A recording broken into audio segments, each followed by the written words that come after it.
Olá, estamos aqui então hoje com o Paulo, ele é o presidente, né? Presidente e fundador da Casa Neon Cunha, muito respeitado aí pelo ABC. Eles têm um trabalho muito importante, eu queria também ver com o Paulo aí, se ele pode contar um pouco mais sobre a história da Casa Neon Cunha, como ela começou, como foi fundada, para a gente poder entender mais como é que eles trabalham. Paulo, se você puder falar um pouco para a gente aí. Maravilha. Primeiro, agradecer a oportunidade, né? É sempre importante que a gente possa falar para a sociedade, de fato, do que a gente realiza. A Casa Nenhum Cunha é um projeto de transformação social. A gente tem falado muito sobre o que significa tudo isso para a gente, nós, a população LGBTQIA+. Eu sou gay, homem preto, né? 34 anos, sou formado em Ciências Contábeis, né? E sou migrante do Nordeste para cá, para São Paulo. Estou aqui no estado de São Paulo há 7 anos. Hoje sou pai de duas crianças, né? Uma de 11 e outra de 8 meses. E, inclusive, a gente quer o estigma de dizer sobre a constituição saudável da família, né? Da população LGBT. Nós, a Casa Cunha é um sonho de várias pessoas, né? Que a gente imaginava que nós merecemos muito mais. E tudo isso, para a gente ter formação social, a gente realiza reparação, né? Nós somos no ABC Paulista, um lugar construído por 7 cidades, do lado da região metropolitana de São Paulo, e onde existe uma das maiores potências políticas da população LGBT no Brasil. A gente tem São Paulo, que produziu o Tem Cidadania. Tem Cidadania é um projeto para a população trans que trazia uma renda fixa no rolo de um salário mínimo, e essa pessoa trans, masculina ou feminina, teria que ir à escola, fazer curso de qualificação profissional. Inclusive, esse programa foi replicado em outros lugares, em outros países, entendeu? E premiado também por conta da qualidade pensada de sensibilidade para a população. Eu falo isso porque a gente também tem uns programas, tem uns maiores programas de enfrentamento ao HIV, assessoramento, tudo isso, aqui em São Paulo, né? Mas, porém, a gente em volta da região metropolitana, a gente não produziu esse mesmo avanço, né? A gente, Aham. inclusive, a primeira coordenadoria LGBT numa cidade do ABC Paulista nasce em 2021, né? 2 anos atrás, 3 anos atrás, mais ou menos. Então, assim, a gente não viu o ABC Paulista avançar com essa mesma qualidade do que São Paulo avançou. Então, a gente imaginava que precisava ter um equipamento que pudesse cobrar, mas também produzir essa política pública para a população LGBT. Né? E aí a gente queria Casa Nenhum Cunha. Casa, porque a gente quer ser uma casa-abrigo futuramente, a gente quer Sim. ser, além de hoje, atuar semelhante ao Centro de Cidadania em São Paulo, a gente quer ser uma casa-abrigo. Né? Nenhum Cunha por ser uma potente agente política que tem constituído e feito história no Brasil. Nenhum, para quem não sabe, foi a primeira mulher trans no Brasil a ter sua retificação de nome e gênero sem um exame patológico. Até 2016, pessoas trans se retificarem no Brasil nome e gênero, a pessoa não atestado um CID de um psicólogo, um psiquiatra, que atestava que aquela pessoa se reconhecia e se identificava como homem ou mulher. Apesar do CNP, do Conselho Nacional de Psicologia, já ter uma orientação que o auto-reconhecimento é importante, isso não é posto em prática. Então, nenhum vai até o STF e fala assim, olha, STF, eu quero morte assistida se eu não conseguir me identificar só com o meu autoconhecimento. O Aham. STF, naquele momento, ele permite que nenhum faça essas nomes gêneros sem exame patológico. Então, assim, inclusive, a desburocratização desse processo, né, que era muito burocrático naquela época. Então, assim, a gente quis nominar e homenagear alguém em vida. E a gente homenageou o Leão. Né? E eu tenho feito história, inclusive no movimento LGBT, no movimento de mulheres, no movimento racial. Tem uma coisa muito interessante que Leão, é que Leão começa a ser sou uma mulher preta e transgênero. Ela traz todas as especificidades antes para que a gente possa, inclusive, é, entender essa interseccionalização. Então, a Casa Rio, ela nasce com esse projeto de ser um lugar de transformação social, mas também reparação da população LGBT aqui no ABC Paulista. A gente tem feito isso. Deu uma travadinha no final que você falou, pra mim, pelo menos. Tá. Neon, ela é esse projeto de a Casa Nenhum Cunha ela é esse projeto de transformação social e reparação aqui no ABC Paulista, né? A gente Aham. tem feito isso todos os dias aqui. Uma dúvida que eu fiquei na hora que eu comecei a trabalhar com isso, né? Eu vi os vídeos lá da própria instituição, na qual você participa também desses vídeos, na qual tem muitas pessoas trans. Vocês trabalham só com pessoas trans ou público LGBT, QIAPN+, em geral? A gente trabalha com toda a população LGBTQIA+. Né? É muita coisa para N+, mas assim, tudo bem. Vamos lá. População LGBTQIA+. Aham. Inclusive, deixa eu falar uma coisa, né? A gente traz essa nomenclatura grande, né, para um fato de representação, né? A Sim. OMS, a Organização Mundial de Saúde, reconhece LGBTI+, né? A ONU reconhece LGBTI+, entendeu? Então, o Consulado de Políticas Americanas para a População LGBTQIA+, dos Estados Unidos reconhece LGBTI+. O Brasil, inclusive, não teve conferências para determinar essa ampliação, tem essa ampliação através dos movimentos, inclusive, Aham. mas quando da representatividade de as pessoas se sentirem pertencentes ao processo, mas oficialmente, inclusive, a gente usa em documentos oficiais, apoio internacional LGBTI+. Né? Então, a gente trabalha com toda a população LGBT, mas com os recortes de prioridade, de vulnerabilidade, inclusive, que a sociedade impõe nessa população, né? A gente sabe que a população trans é a população mais vulnerável. Então, assim, Sim. a maioria das pessoas que se população trans e pretas também. A gente sabe que a maioria dessa população hoje que está em situação de vulnerabilidade tem esse recorte feminino, ser uma população transfeminina, uma Aham. população trans preta. E é a maior população que nos procura hoje para ter acesso. Mas hoje, no projeto, a gente tem mulheres lésbicas, homens gays, pessoas não binárias, entendeu? Pessoas bissexuais, desculpa, refluxo, e pessoas e maridos, companheiros dessas mulheres que se relacionam, essas mulheres trans. A gente tem uma coisa, Tiago e Diego, tem uma coisa que a gente acha importante. O homem que se relaciona com a mulher trans, que assume esse relacionamento para a sociedade, ele também sofre violência, né? Porque ele nunca vai ser reconhecido como um casal hétero cis. Para a Uhum. sociedade, a gente tem várias nomenclaturas pejorativas que se colocam essas pessoas encaixam nesse lugar. Mas também a gente entende que são pessoas que sofrem violência. Então, assim, nosso maior público é a população trans, de fato, mas a gente tem todas as outras populações, inclusive que está em vulnerabilidade. O Diego sabe, o Diego, ele, né, desde a época de pandemia, o Diego, ele ajudou muita gente a entregar a cesta básica. A gente chegou a cesta básica pra caramba, né? Então, assim, a gente ia à casa de pessoas gays, de mulheres lésbicas, Aham. de pessoas bissexuais. Então, assim, a gente tem um grande público, mas hoje, aqui na casa, que nos procuram são a população trans feminina. E o que você falou interessante que até 2016 era uma patologia, era entendido como uma doença até 2016, é isso? Isso, a gente tem um processo mundial que vem seguido sobre processos de enquadramento sobre a homossexualidade como uma Aham. doença, né? Clinicamente, a gente teve isso na década de 60, a gente teve isso com pessoas com HIV, as pessoas falando. Então, assim, a gente teve vários processos durante o mundo, durante a vida, que vem trazendo, inclusive, é um dos resultados da cura gay, né? As pessoas acham que apesar de hoje a Organização Mundial de Saúde não reconhecer mais a homossexualidade e a transgeneridade como uma doença, né? O conservadorismo e a bancada evangélica conservadora, ela tem trazido isso para esse debate. E a gente até 2010, eu acho.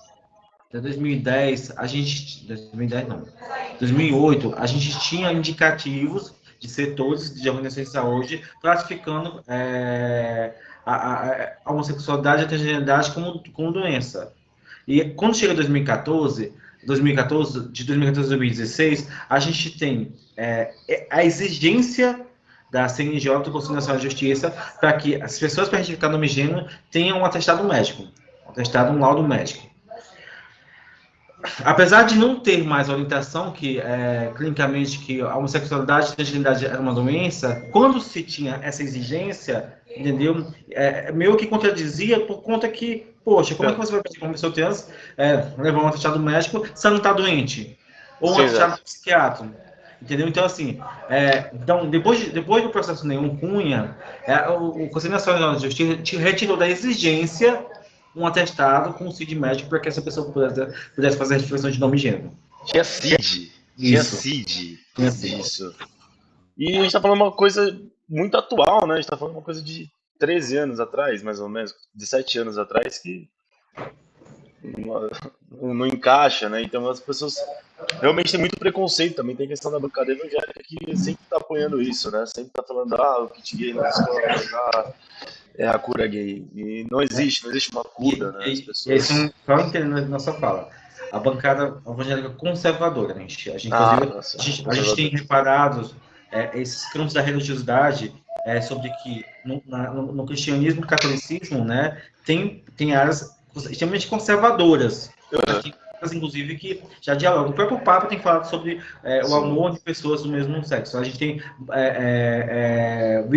visto alas da igreja evangélica progressista discutir o amor, não discutir as questões em relação à sociedade. Então, inclusive, nós, movimento, a gente tem muito cuidado de se referir para que isso não pareça uma perseguição, uma troca E, de justiças. e também não generalizar, né? Não fazendo um geral por todo mundo, que nem é todo mundo também. Fala aí, Diego, tá com a mão levantada? Paulo, eu convivi um pouco com vocês, até mesmo na Casa Neon, antes dela ter a sede principal. Eu via todas as dificuldades que vocês tinham no dia a dia para trabalhar, onde você alugava um salão, literalmente no meio da comunidade, e você tinha todos os empecilhos, dificuldades para poder trabalhar naquela época. Hoje, está mais fácil para vocês? Como está essa situação da Casa Neon hoje? Qual o espaço de fala que vocês precisam que possa ajudar vocês a continuar com o projeto? Porque eu acompanho vocês também nas redes sociais e eu percebi que vocês têm passado por uma situação muito apertada, em questões de patrocínio, financiamento. Qual a política pública? O que pode ajudar mais vocês? O que a gente poderia fazer nós como comunidade cis, entendeu? Que a maioria que participa, que tem evangélicos, espíritas, católicos, tem todos os tipos de religiões que não entende, talvez, a visão de vocês. O que seria um apoio para vocês? Como a gente poderia ajudar melhor? Pix. a gente, a gente, é legal a gente falar sobre isso, Diego, porque assim, às vezes as pessoas confundem, né, a visibilidade com o poder de alcance, né? A gente ganha uma grande visibilidade, é um trabalho reconhecido estadualmente, regionalmente, nacionalmente. A gente tem vários avanços, né? Mas nós somos uma organização de sociedade civil e que a gente trabalha sempre com ajudas pontuais. A gente trabalha com as ajudas pontuais para poder prover isso emergencialmente aqui na Casa Nenhum. Nós não temos uma doação recorrente de grande valor. Minha doação recorrente chega a R$ 4.000 por mês. E aí, tudo isso, né, por não ter uma ajuda recorrente, e porque esse município não produz uma política municipal, a gente não pode celebrar termos de convênio municipal ou regional, né? Então, assim, a gente conseguiu avançar na visibilidade, conseguiu avançar na conquista, mas não conseguiu avançar no financiamento. Porque são medidas emergenciais que ajudam para que a gente possa, inclusive, continuar funcionando. Tiago, isso de uma maneira que, assim, a gente tem épocas que a gente consegue um bom alcance, no mês de janeiro, que é o mês da visibilidade trans, no mês de junho, que é o mês do orgulho, porque as empresas fazem investimentos para temáticas para que possam, inclusive, justificar de estar falando da pauta, né? Então, assim, mudou muito daquela época para hoje a nossa situação. Por quê? Porque assim, a gente sempre está captando. O que melhorou foi assim a visibilidade, a quantidade de pessoas conosco que possam alcançar. Porque hoje a gente não tem uma captação ativa. Né? Hoje eu não tenho uma pessoa na Casa Nenhum que vai sair e vai dizer assim, eu vou nas empresas, vou captar, eu vou contar essa história para a gente poder conseguir. Não, a captação da gente hoje é passiva. Hoje as pessoas não procuram, e aí eu apresento o projeto, e aí a gente consegue dialogar sobre tudo isso. Por conta disso, outras organizações, outras marcas de punho LGBT conseguem um alcance maior. Entendeu? Então, assim, e tem a situação também de onde a gente está estabelecido, né? Hoje, as marcas querem iniciativas de capital, iniciativas de grande alcance, que tem alguma visibilidade. A gente tem muita pouca marca, empresa, organização que se preocupa de fato com transformação social. Né? E a gente sabe disso, a gente sabe, a gente, eu e o Diego, a gente ia constantemente na Casa 1 buscar doação. A Casa 1 é um projeto semelhante ao nosso, só que é na capital. A Casa 1, ela arrecada estando 4 casas de acolhimento na nossa instância, arrecada o que nós 4 arrumamos junto e um pouco mais, porque ela está na capital e até uma equipe de captação bem maior. A gente vinha de Verde lá sem cesta básica, várias coisas que a gente tinha que fazer 2 viagens, nada de.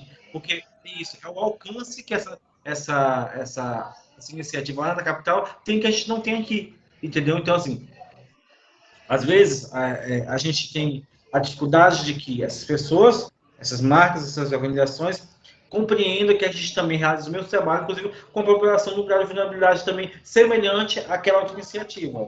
Que é isso?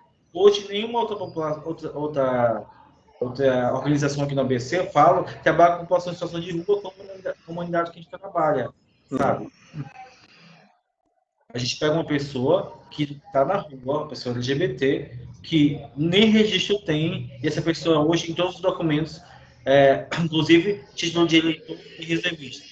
Entendeu? A pessoa, inclusive, pode acessar a humanidade na sociedade. Eu vi muito da questão, até no vídeo da institucional, que dei uma olhada, achei bem bacana, o que é o abandono familiar, né? As pessoas têm um abandono familiar e ficam sem o documento. A Casa Leão Cunha auxilia eles a recuperar esses documentos, correto? É esse Exatamente. ponto. A gente tem esse grau de organização de entender que as pessoas precisam acessar seus direitos. Uhum. As pessoas têm que ter RG, CPF, tem que ter seus documentos de fato pessoais para que possam acessar. Uma pessoa para poder acessar um benefício como o Bolsa Família, né, como um benefício aos lugares, as pessoas têm que ter uma documentação para ter uma conta, tudo isso. E essas pessoas, elas não, às vezes, por conta de que está esse grau de vulnerabilidade, não tem essa organização. A Casa Nem Cunha traz essa organização para essas pessoas. Hoje, todo mundo, a gente tá ali, que chegou agora, olha, eu só tenho um RG de 1900 de carne de porco. A gente vai lá, atualiza, pede o RG novo, vê o CPF, vê o título, inclusive mostra que a população em situação de rua também vota. A gente tem 25 pessoas hoje que estão em situação de rua aqui na Casa Nem Cunha com o título na mão, né? Porque a gente acredita que essas pessoas têm que acessar, inclusive, a cidadania, né? De dizer assim, hoje eu vou votar, e a gente tem educação política aqui na Casa Nenhuma. Eu quero votar em alguém que tem um projeto político que vai trazer autonomia à população de rua. Porque é isso. A população em situações de rua hoje no Brasil, ela não tem política de reinserção. A política é de manutenção para que essa pessoa continue na rua. Né? Então, assim, por que a SEDA é daquele jeito? Por que a Cracolândia é daquele jeito? Porque nossa política é política de manutenção, não é política de reinserção. E quando tem reinserção é violentamente. As pessoas, de um processo clínico, as pessoas querem pegar essas pessoas, colocar nos manicômios da vida, e aí que as pessoas saiam do uso constante. Não é assim que as coisas funcionam. Cara, bacana. Essa é o que vocês falaram, né? Vocês fazem uma transformação social, né? Vocês buscam isso. E em São Bernardo vocês atuam, né? Você falou que tem 4 casas, eu acho que eu deve ter uma travada no meu fone, mas é 4 casas Leão Cunha que existem hoje? Não. A Não, gente tem uma casa nem como, assim, uma casa. 4 Tá. casas de acolhimento em São Paulo. São Paulo, a gente tem 11 casas de acolhimento. São 4 mantidas pelo poder público e 7 mantidas pela sociedade civil, por doações, entendeu? A gente tem uma em Araraquara, que é mantida pelo poder público, e tem 3 em São Paulo, que é a Florescer, a Casa João W. Nery e a Florescer 2. As iniciativas de abrigamento são todas mantidas pela sociedade civil. Certo. E o estado em si de São Bernardo, né, o estado que eu falo, o município de São Bernardo, eles não dão nenhum tipo de apoio para vocês? De isenção de Não, imposto, que seja, doação de alimento, doação de roupa, não, campanhas. não, porque a São não tem uma política, não tem um plano de política LGBT, né? Como é que Entendi. eles vão discutir, auxiliar a população LGBT se eles não produzem isso internamente? Nós somos uma organização com registro, com estatuto, com CNPJ, com inscrição no CMAS, no Conselho Municipal de Assistência Social da cidade. A gente, inclusive, é reconhecido pelos equipamentos como sendo um órgão da rede, Uhum. apesar de ser financiado para isso. Entenda. Os equipamentos reconhecem a gente como órgão da rede, mas a gente não tem um termo de convênio. A rede local, quando precisa de um assessoramento, um acompanhamento, vocês procuram quem? A Casinha Cunha. Mas o município não reconhece, precisa um termo de convênio com a gente. Entendeu? Porque por conta que esse mesmo município não produz uma política LGBT. E eu vi que você chegou a se candidatar a vereador, correto? Ou não? Sim, em 2020 a gente tinha um projeto. A gente produz políticas de todos os campos, né? A gente produz Aham. política emergencial, a gente produz políticas. Na política, a gente produz política, de fato, discutindo a narrativa. Inclusive é o seguinte: nós não queremos só ser um equipamento, nós queremos ter representantes da sociedade. A gente quer ter pessoas que vão, inclusive, produzir esse projeto de mulheres para a gente. Imagina aqui uma Câmara. Você é de onde, Thiago? Eu tô trabalhando em Diadema, mas eu sou de São Bernardo, moro no Rio de Tá. Ramos. Tá, então assim, imagine São Bernardo do Campo que tem a maior população aqui do ABC tem 28 vereadores. Desses Hum. 28 vereadores, só duas são mulheres. Desses 28 vereadores, só quatro são negros. Desses 28 vereadores, a gente não tem nenhum projeto de lei em prol da população LGBT, né? Então, assim, a gente imagina que essa sociedade, essa legislatura, essa legislação não reconhece a gente como sujeito de direitos. Porque não há essa discussão, aliás, não há projeto de lei aprovado, há projeto de lei em tramitação de uma única vereadora, que é, inclusive, que disse super de esquerda. Então, assim, a gente tem uma preocupação de que a gente não consiga avançar por conta de a gente não ter pessoas, agentes políticos. E eu vou te dar um exemplo muito claro disso. O Uhum. casamento homoafetivo. A gente está vendo uma grande discussão desse retrocesso, as pessoas É. querem ter essa discussão e tudo isso. Sabe por que isso está acontecendo? Porque o casamento homoafetivo foi uma articulação do STF, não foi uma Sim. legislação que foi garantida via lei. Uhum. Quando a gente não tem legislação, a gente não consegue garantir a proteção dessa discussão para fora. Então, inclusive, hoje, a criminalização da LGBTfobia pode ser ameaçada, porque a gente não tem nenhuma lei. Então, assim, a gente quer chegar nesses lugares, inclusive políticos, para que a gente possa ter essa discussão e avançar. A gente conseguiu, pela primeira vez na história do Brasil, eleger duas deputadas federais trans, Eu, que é se eu não me a engano, é Érica, né? Érica Hilton. isso, e Duda E a outra? Salabert, que é Qual do que é? estado de Desculpa, Minas Gerais. eu não entendi. Exatamente. Então, assim, e foram. Detalhe: a Érica foi uma das 10 pessoas mais votadas para deputada estadual federal de São Caraca, Paulo, e Duda Salabert foi uma das 3 mais bem votadas no estado de Minas Gerais. cara, que bacana.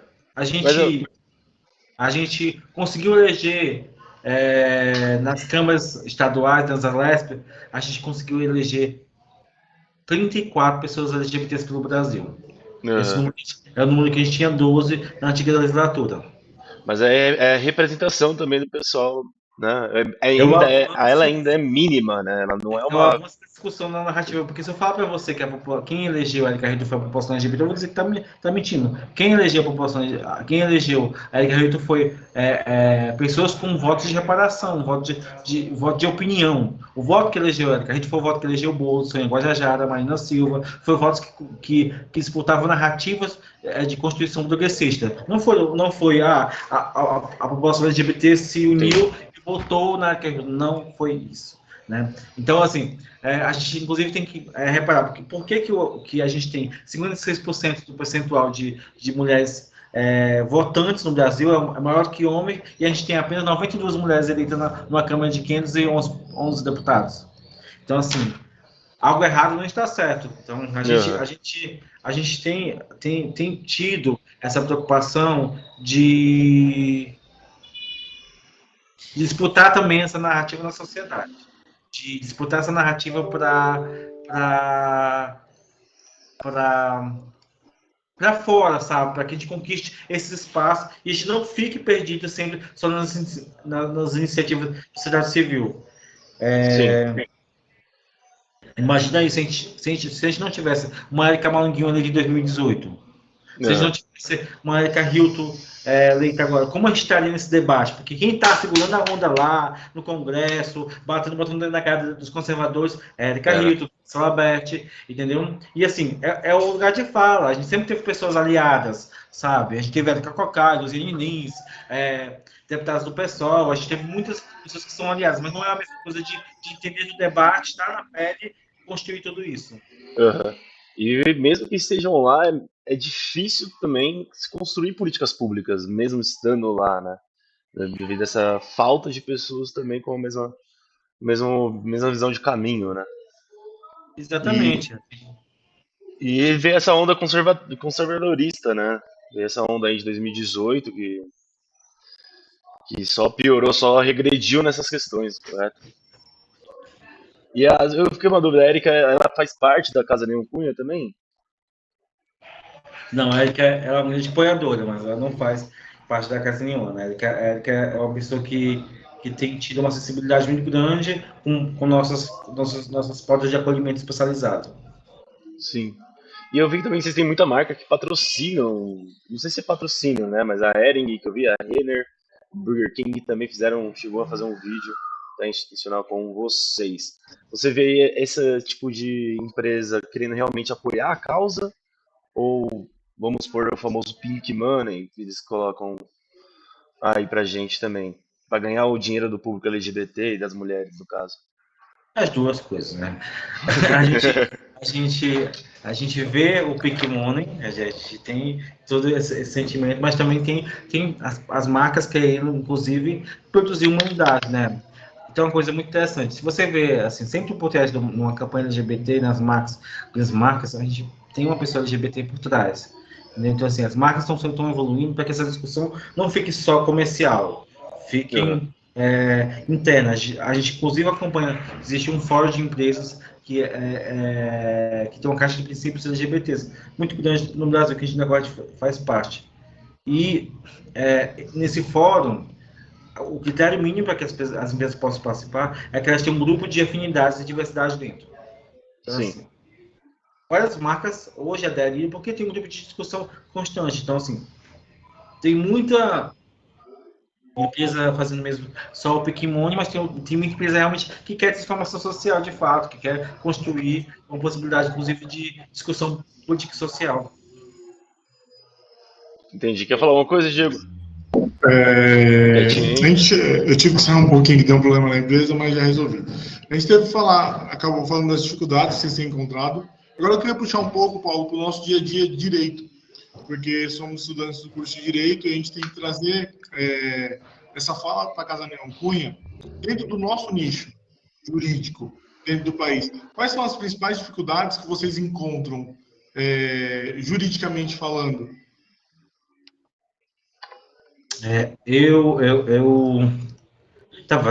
Antes de você falar aqui, agora eu estava com nosso advogado agora falando sobre legislação. Inclusive, parece uma coisa. Nossa principal dificuldade hoje é não ter legislação.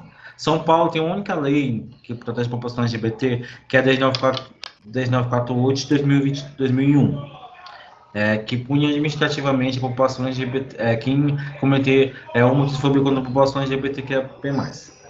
É a única legislação vigente, né? Mas sabia que quase 80% das delegacias não sabem dessa lei. Imagina você chegar na delegacia e você falar assim, olha, eu sofri homofobia. Eu sou assim, olha, ele sofreu danos morais.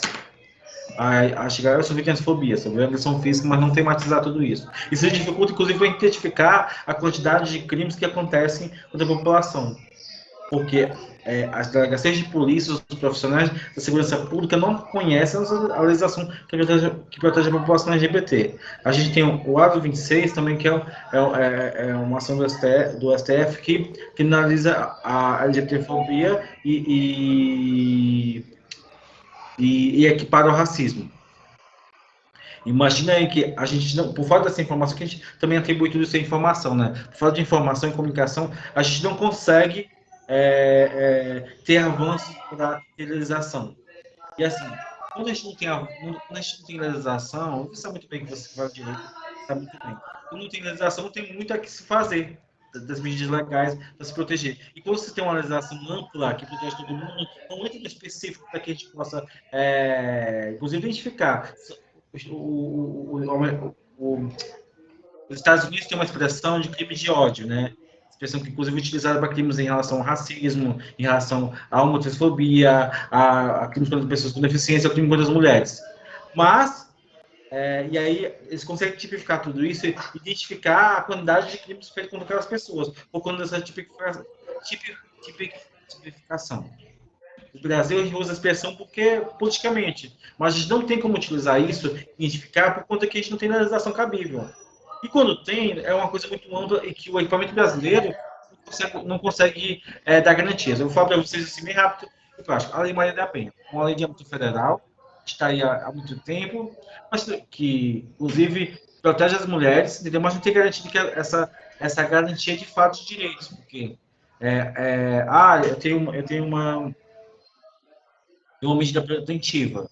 87% das mulheres que são mortas têm uma medida protetiva. São mortas pelos companheiros, são mortas pelos companheiros dentro de suas casas, dentro de seus lugares de proteção. Então, assim, nossa legislação, nossa legislação hoje, nossa Constituição em relação à garantia de direitos de políticas sociais é muito frágil, sabe? E assim, a gente não consegue garantir 100% hoje que a nossa população pode chegar na delegacia e não também sofrer homofobia por conta da sua orientação sexual e sua identidade de gênero. Eu acho que a nossa principal dificuldade hoje é ter legislação. Eu te falo agora, o casamento homoafetivo. É porque a gente não tem legislação. Porque é só uma resolução do STF. Porque se a gente tem uma legislação, as pessoas não poderiam barrar a lei e acabou e pronto. Eu falo palavrão, mas não vou falar mais. Mas a gente tinha um avanço, entendeu? Mas hoje dificulta muito, e assim, dificulta muito ter os profissionais humanizados. Então, espero que vocês sejam advogados, entendeu? Humanitários, que entendam, entendeu? A percepção, inclusive, da vulnerabilidade social das pessoas, porque é isso, a gente precisa também de sensibilidade. Aproveitando o ensejo, eu não sei, como eu tive que ser um tempo, eu não sei se você chegou a perguntar sobre a questão do casamento. Chegou a perguntar, Ti? Não cheguei a perguntar, mas o Paulo mesmo colocou em pauta isso, que está tendo a discussão agora, né? Sim, Discussão sim. do casamento entre pessoas do mesmo sexo. E não há porque há uma discussão, pô, desde 2016, né? 2011, se não me engano, essa súmula do STF, as pessoas estão casando e nada vai impedir as pessoas de querer viver o amor, né? De querer viver entre um e o outro. Então, Direcionando, então, só para nós terminarmos a nossa reunião, Paulo, juridicamente falando, a cidade de São Bernardo, hoje, qual o apoio que ela vem te dar? Até nem, mesmo por uma legalização de nome, para tudo. Entendi, Thiago? nenhum, falei, Paulo. Olha, a gente tem uma legislação hoje municipal, um decreto municipal, que é o decreto de nome social, decreto de 2017, que permite que pessoas travestis, transexuais possam ter o direito de uso em todo equipamento público e privado nessa cidade. Inclusive, um decreto muito importante que reconhece o nome dessas pessoas. Mas, porém, as pessoas não reconhecem esse decreto. Imagine a gente chegar uma pessoa trans, masculino, eu te falando bem prático, que já aconteceu. Masculino num OBS, e aí não está com o nome retificado no RG. Aí fala assim, olha, tá aqui. Mas a pessoa está ali, visivelmente um homem, né? Aí a pessoa fala assim, eu me chamo José. Eu quero ser o meu José. Aí tá lá na fila de espera. Ô Maria! Né? E a cidade tem um decreto de nome social. E é bem claro que as pessoas não precisam estar retificadas para que possam exercer esse direito. Então, assim, inclusive a cidade não tem políticas efetivas para a população LGBT. A política que existe nesse princípio que é a gente, o município utiliza para que possa ter uma política de construção deles. Hoje, a parada LGBT foi realizada para casa nenhum, inclusive, dá um oi aqui, Tamis. O presidente da parada está aqui do lado. Né? Tamis, Oi, Thames. o projeto da Casa Nenhum foi tudo realizado pela gente.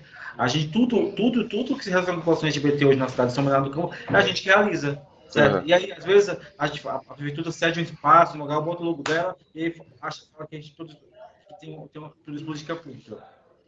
Então, assim, a gente tem muito a avançar aqui nesse município. A gente não tem um plano de política pública para a população LGBT no município do Campo. E nem os municípios vizinhos que tem é efetivo, de fato. A gente não consegue ter um protocolo específico para a saúde trans. Já demos um laboratório trans. Mas não tem, o laboratório não conta com equipamento especializado. É um laboratório que vai lá, tem uma roda de conversa para escrever uma medicação e pronto. Mas não tem um psicólogo, não tem uma assistente social. É um processo sucateado. E tem sido isso. Então, nós queremos um protocolo, inclusive de atendimento à população LGBT, qualificado, um protocolo completo, um protocolo que inclua a saúde, que inclua a educação, que inclua a cultura, que inclua a segurança pública, que inclua o acesso às pessoas aos equipamentos públicos. E teria alguma forma de nós, como estudantes aqui de direito, até da metodista, de dar algum tipo de auxílio? Você falou que precisa de Pix, mas alguma coisa que a gente possa estar agregando para Casa Nenhum Cunha? De alguma forma que você possa ver, que a gente consiga ajudar? Eu acho assim, olha, inclusive vou fazer um convite para vocês. Maravilhoso. Eu vou trazer aqui na Casa Nenhum Cunha o Benedito Mariano. O Benedito Mariano é o secretário de Segurança Pública de Diadema. Ele já foi ouvido das polícias, por quê? A gente tem um protocolo de segurança para a população LGBT. Eu acho que vocês, no campo de direito, que estudam Constituição, legislação, tem muito a contribuir com isso. Eu vou passar para o dia e a data certinho, e aí vocês são bem-vindos. Eu acho que vocês podem ajudar a gente a pensar, inclusive já ir pensando aí, tá? Mas a pensar como a gente pode criar um protocolo se você for para a população LGBT. Entendeu? Aham, Contra a legislação vigente. Ou produzir legal. uma novelização, porque a gente faz um PL e apresenta para algum deputado progressista, ou não, o deputado que entenda que é um fato importante. A ideia é essa, é que a gente consiga não impactar aqui as nenhum punho, que a gente possa impactar a segurança pública na sociedade e garantir esse direito dessa população. Fica o convite. Eu acho que Muito obrigado. Obrigado, Com Paulo. certeza eu vou, pode deixar. E Já eu se só vou- organizar para a participação. gente pode chamar mais pessoas, pessoas do nosso grupo, pessoas da própria sociedade para participar dessa reunião? Quantas pessoas vocês quiserem. Quanto mais gente Fechou. pensando, opinando, avaliando, é melhor. Acho que a gente realmente tem que lidar com as opiniões e a gente tem que contar com a sociedade pensando junto com a gente. Aham. Bom, Paulo, eu queria aproveitar o ensejo para a gente encerrar aqui, mas de ver uma possibilidade, se você consegue nos ajudar, talvez a Neon tenha uma fala com a gente, ela como inspiradora de vocês nesse projeto, eu acho que ela poderia agregar muito para nós no nosso trabalho, porque quando a gente fala, o nosso trabalho hoje é o Fala Direito, onde você tem um lugar de fala para isso, e ela onde vai lutar por um direito dela, acho que seria bacana, Thiago, ela tem um bate-papo com a gente também. Não sei se você concorda. Por mim, vamos embora. Se o Paulo conseguir, tanto ela quanto a própria Érica, que eu sei que é mais corrido a agenda do que a própria Neon, mas se puder nos dar essa ponte com eles, nos ajudaria muito. Estou mandando mensagem para ela, tá? Vou pedir para ela, vou ver com ela aqui. Veja o melhor dia para ela e a gente se adequa na agenda. A Erika é um pouco mais difícil, né? A Erika eu posso pedir para a assessora dela, e aí ela pode mandar um áudio, alguma coisa. Pode ser um vídeo, uma coisa que seria bacana para agregar o nosso trabalho. Tá bom? Eu já Certo. mandei aqui. Tá bom. Muito obrigado. Você vai estar aí na casa hoje à tarde? Estou por aqui. Hoje eu vou estar aqui. Vou passar por aí que eu preciso falar 2 assuntos com você. Ah, Tá bom? Tá bom. Beleza. Muito obrigado, Paulito. Paulo, queria agradecer você também pela disponibilidade, tá trabalhando com a gente também. É difícil algumas pessoas querem trabalhar com estudantes, né? Mas eu fico muito feliz e agradecido de estar ouvindo vocês, de poder estar perguntando algumas coisas e a gente construir um conteúdo e começar a construir uma sociedade diferente também para frente. Fazer essa transformação social acontecer. Maravilha. Obrigado. Obrigado, gente. Abraço, Obrigado. tchau. Tchau, tchau.